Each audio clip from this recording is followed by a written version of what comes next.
Hello and welcome to this episode of the Talent Optimization Minute. My name is Matt Pepsel. Today we're going to be talking about the skills that pay the bills. Unfortunately, we are not going to be talking about the classic Check Your Head album from the Beastie Boys. That's not going to be happening today.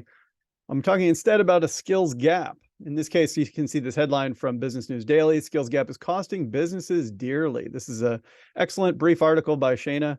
You can go ahead and check that out. I've got the link below, or you can just do a search on those terms. And talking about how unable to find employees with the necessary skills is costing companies serious money.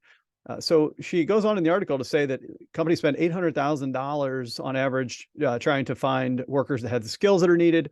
She cites also how technology and STEM programs aren't necessarily providing the technical skills into the workforce. So that's limiting candidate pools, all these kinds of things. Her article was really written for employers as well as job seekers. So I really encourage you to check it out.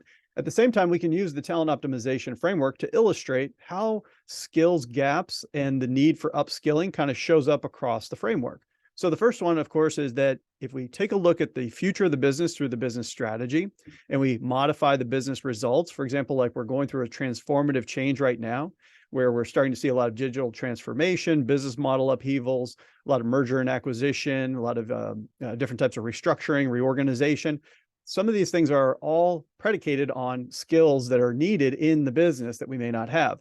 So we want to use the business strategy and eventually the business results as a guidepost to tell us what are we going to need as capabilities in the organization in order to achieve those outcomes and fulfill that strategy, that strategic intent.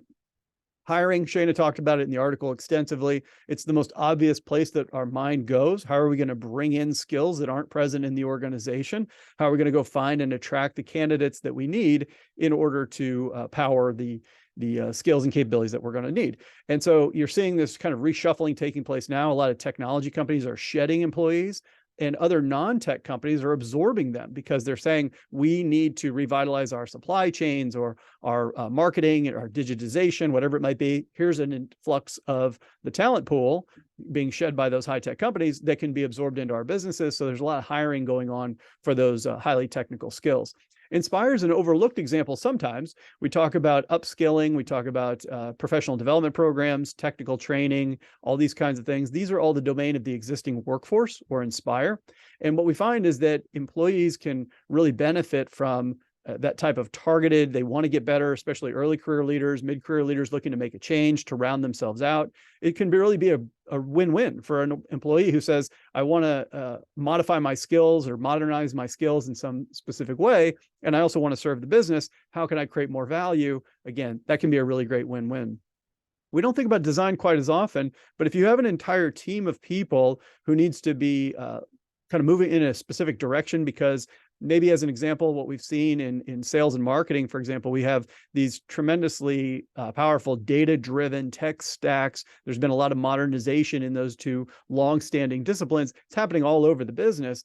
Is there a way that we can train a group en masse to adopt certain new technical skills or learn specific sort of techniques that are needed? That might be there. Or just knowing that we need to train our leaders, these team leaders who are going to be modifying the way they've always done things. They need reinforcement and learning as well. So that's another type of skills gap that doesn't get talked about as much, but trying to help our leaders to develop in new dimensions based on the changes to the strategy and therefore the team strategy, also critically important. And finally, diagnose. One thing that we know is that employees who are lightly engaged, that maybe they're disengaged outwardly, oftentimes feel stagnant in their careers. So this is a chance to take the skills gaps, and if we can do it through Inspire as an example, or even through design, to help them to develop new skills, to feel like they're adding new value, they're growing in their careers while they're still on our payroll, with the understanding that they're not always going to be. They may not retire from your company, but it doesn't mean you shouldn't be investing in them. Don't be surprised if your diagnostic scores, your employee experience and engagement scores begin to rise because they see that you're making an investment in them and they're making that reciprocal investment in the business success, and they're finding that they can connect those dots. So that's it for today. Thanks so much for your attention. As always, hit me up on LinkedIn if you've got any questions about this or any other talent optimization related topics. Thanks so much and enjoy the rest of your day. Goodbye.